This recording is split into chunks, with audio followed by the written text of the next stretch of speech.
Hollywood braces for production log jam post-virus. There's going to be so much jockeying, believes The Hollywood Reporter.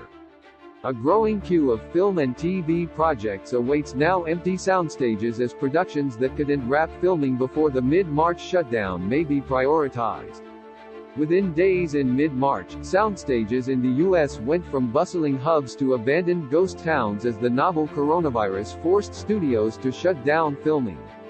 There is nothing like being the only person on a movie lot, says Mark Nicholas, one of few people able to keep working at Manhattan Beach Studios in Southern California in order to assist in the live streaming of local mayor and sheriff news addresses.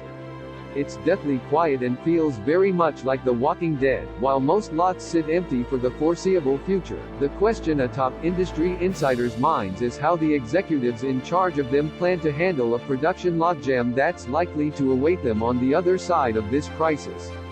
Dozens of films and TV series that had to pack up mid-shoot are expected to compete with previously scheduled projects for limited studio space at a time when production was already at all-time highs, not to mention the scripts writers have been able to safely churn out during the quarantine, only adding to the number of projects that will be ready to jump into production. Notes one insider, there's going to be so much jockeying, many in the filming community are bracing for a post-COVID-19 traffic jam. It's like a horse race, you're waiting for the gates to open and everybody's going to rush out at the same time, says Claudio Rubin, the head of New Mexico's Garson Studios. Among the projects at his studio that had to suspend production was Netflix's Idris Elba-fronted Western film The Harder They Fall. Elba tested positive for COVID-19 on March 16. As for how it will all play out, Rubin is cautiously optimistic. I think most people are going to be patient and respectful, but I can't imagine there won't be some jostling in the mix. Another new Mexican production site, Santa Fe Studios, is fielding already requests from producers anticipating a space crunch.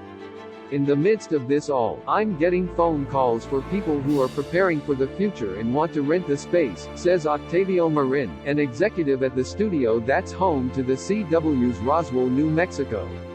With 3 projects in line now, they are trying to double the size of the facility in the next 12 months to help accommodate the additional productions. In an effort to manage the unprecedented situation in the fairest way possible, production executives tell The Hollywood Reporter they plan to slide their master filming schedules back however many months the coronavirus outbreak lasts. That would mean prioritizing the projects that couldn't wrap in time and having other previously slotted productions wait their turn. It's currently the plan at Pinewood Studios in Atlanta, a 700-acre facility known for housing tentpole movies and big-budget shows. What's happening is everyone is just shifting the production down and, generally speaking, we're targeting a June 1st return, says the studio's president, Frank Patterson, who warns that the date is highly tentative and will depend on when the CDC deems it safe. At the end of the day, essentially what we're doing is pushing the industry back a few months, but it's not only a matter of when productions can rev back up again, it's also a question of how they can do so safely. Patterson predicts it is likely they'll need to implement stricter health and safety standards, something the highly secure facility may be more easily equipped to do than other smaller studios. We're in collaboration with our studio partners and internal task forces to try to determine what these new protocols will be, says Patterson, who works with major studios including Disney, Warner Brothers and Universal. What I'm expecting pre-vaccine is something in the form of real-time testing, increased sanitation processes and higher standards for air handling. Meanwhile, at Santa Clarita Studios in California, all 27 soundstages were booked ahead of the virus, in large part by broadcast shows. One, CBS SWAT, was on its penultimate episode when it had to call it quits. The facility's president, Mike DeLorenzo, who does business with places like Fox, Sony and ABC, says that his stages are booked out anywhere from 6 to 18 months from now, but that he'll do his best to accommodate by pushing dates back. Whatever time we're shut down, we will just add that to extend their contract. Those contract extensions will only make it harder for newer projects to find available soundstages in the coming months.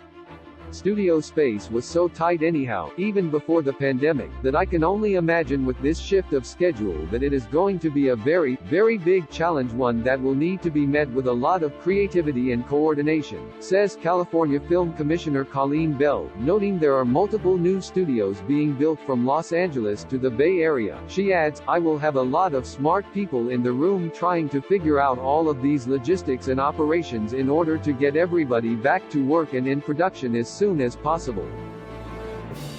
Thank you for watching DRagonFLIX News, and please remember to try our movie channel at dragonflix.biz.